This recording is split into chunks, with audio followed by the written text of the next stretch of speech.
My name's Mark. I'm the vicar here. And what we're going to do now is spend a few moments looking at that fourth reading from Matthew's Gospel. It's on page 13 of the booklets. Feel free to blow out your candle at this stage if you want. I know some of you like to hold it for as long as possible so you can keep going it to the end. But what I want to do this evening is start with a mini Christmas quiz.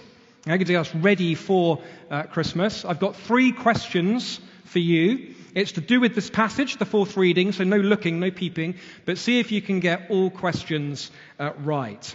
Okay, here's number 1. Question number 1. How many kings came to visit Jesus at the first Christmas? Okay?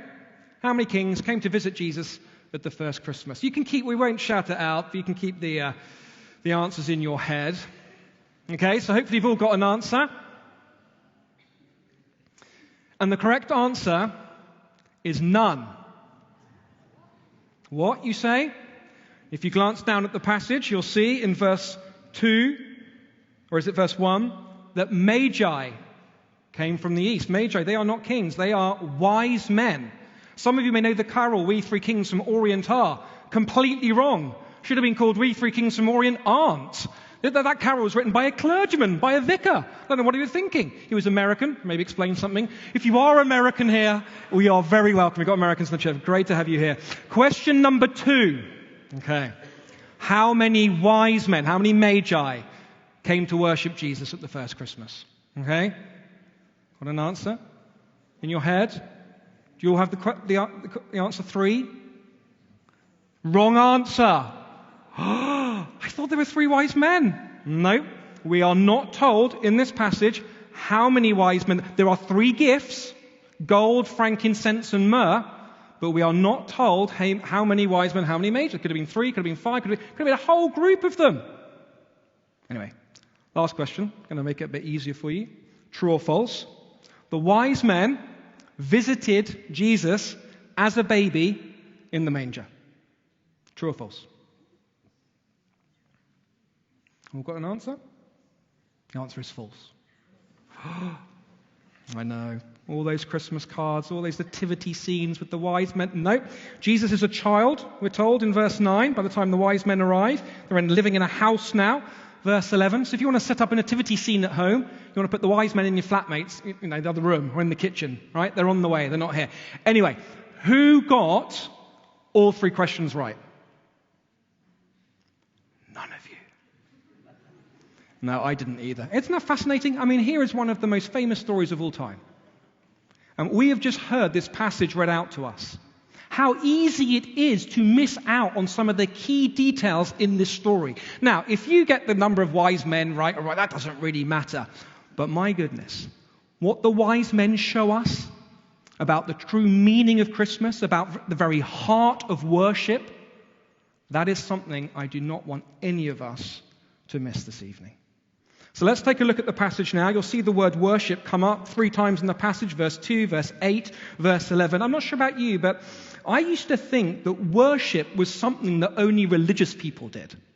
That worship was only for people who went along to church or synagogue or the mosque. But you think about it for a moment. We all live for something.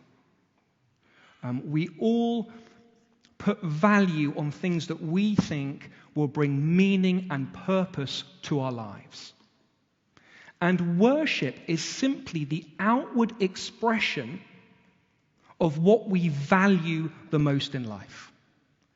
So, a colleague who's working all hours in the office, sometimes to the detriment of his friendships and his family, we would say to them that they worship their job because they value it the most. Or people who tend to talk about themselves in conversation, always bring the conversation back to themselves. We say they worship themselves because life is all about them. In one sense, we all worship something.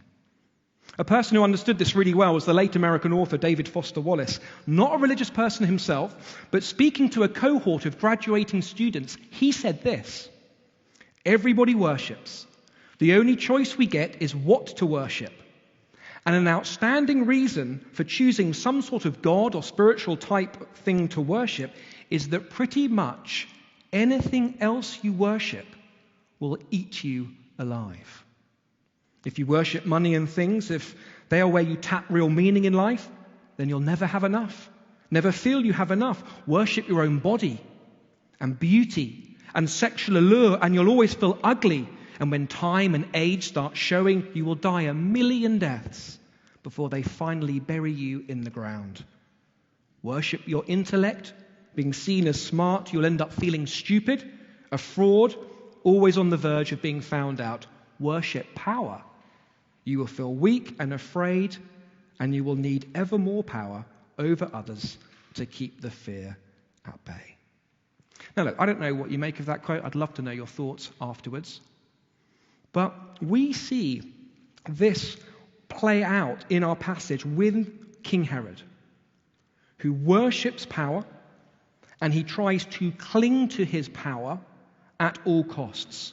Just look at him in verse 3. When King Herod heard this, and heard about the one being born King of the Jews, he was disturbed, literally shaken to the core. He is deeply troubled about this person who's been born King of the Jews. He feels threatened by him.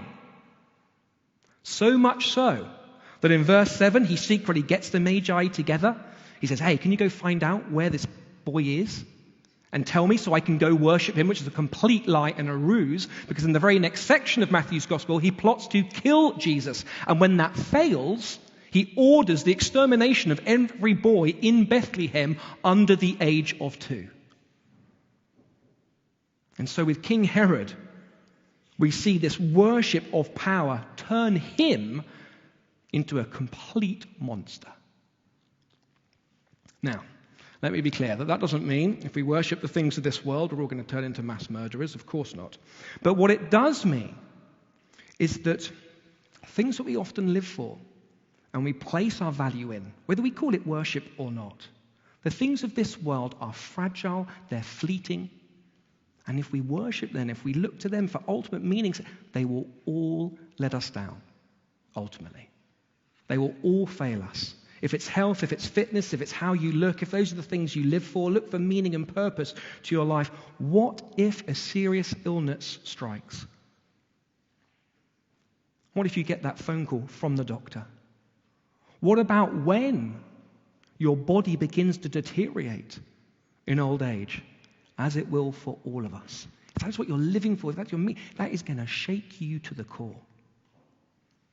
If it's your career that you value the most, that you think will ultimately satisfy you, whether it's the kudos you get from it, the money from it. What if a string of redundancies sweeps through your office? What about the time when you have to retire and it comes to an end and it's taken from you? How are you going to cope then? If it's relationships that we're living for, that you value the most, and I imagine that's what most of us think life is about. What about when friends move on? What if the marriage relationship breaks down?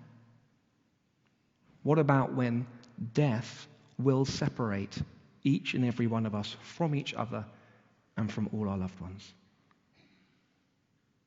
Nothing lasts in this world. And that's why these things we live for, we think will bring meaning and purpose to our lives, they never truly satisfy. They never give us the hope, the joy that we thought they would. Ed Sheeran, UK singer-songwriter, after finishing a record-breaking run of shows at Wembley in 2015, he said this: "It sounds weird saying it, but you don't really feel anything. You'd think it would be like, aha, this is it, I've made it, oh my gosh, but you finish it and you're like, well, what do I do now?" The best-selling British novelist Jack Higgins, at the peak of his success, when asked what he'd like to have known as a younger man, said, "I wish I'd known that when you get to the top, there is nothing there." The British writer Dolly Alderton describes a moment when her friend Hannah turned to her on the night of her 30th birthday and asked her, "Is this it? Is this all life is? Just going to Tottenham Court Road and ordering stuff off Amazon."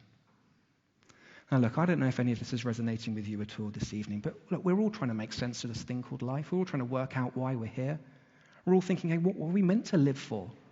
What are the things that will last, that won't disappoint us? Where can you and I find true satisfaction this Christmas? And I want to suggest that the wise men in this passage show us the way.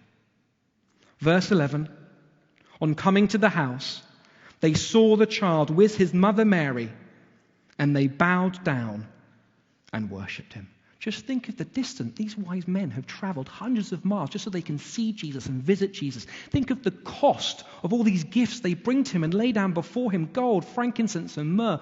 Think of how foolish they might have looked to others bowing down to a child. But we're told in verse 10 that they are overjoyed. Had this deep sense of satisfaction welling up in their hearts and flowing out of them. And it is all because of who this child is. The one in whom real meaning and real satisfying joy is to be found. There is so much we could say about this child who Jesus Christ grows up to be, his teaching, what he does. But just look at a few of the hints that we're given here in our passage. Verse 1, the one born king. I mean, that is an interesting phrase. King Charles in this country had to wait 73 years until he became king. Jesus Christ, born king. The King of Kings, the Lord of Lords. His kingdom will never end. The one who will never fail us or let us down. He rose from the dead. Unlike the things of this world, he is not fragile. His kingdom is not fleeting. He will never fail you. Verse 4, the Messiah, the one promised from the Old Testament, like this prophecy from Micah, the one who will one day put everything right in this world. It's amazing as you look at the life of Jesus, the incredible joy he brings to people in such spectacular ways and often miraculous ways. The joy of the disciples as he calms the storm with just a word. The overflowing joy as he's healing people's sicknesses, as he restores people's bodies. The unimaginable joy as he brings people back from the dead, friends, daughters. All of it a trailer, a taster, a picture of what Jesus Christ will one do for this whole world when he returns in glory. And the joy then for all his people as everything is put right again.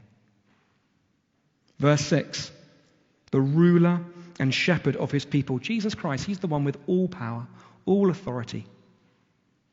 But it doesn't turn him into a monster like Herod. Instead, ultimately, Jesus Christ uses his power for the sake of others, those in need, you and me. A shepherd, a good shepherd who lays down his life for his sheep, who at the end of his life is dying for you and for me, dying for our sin, dying for all those times that we worship the things of this world rather than God, worship the gifts rather than the giver. And he dies in our place so we can be forgiven by God and enjoy membership in his kingdom forever. Jesus Christ, he's the king of everyone. He's the king for everyone. People sometimes think that Christianity is a white religion, that's a Western religion. These men are from the East. This is all happening, verse 1, in Bethlehem, in Judea, in the East, the Middle East. Amongst all the religions of the world, did you know that Christianity is the only one not limited to a particular culture or geography or people group, but a genuine world faith, open to all and open to you this evening? And so I wonder what it is that you are worshipping this Christmas. Because here is an invitation to worship Jesus Christ, the only one who will never fail you, the only one who loves you perfectly through life and death forevermore, and the only one in whom true everlasting joy is to be found.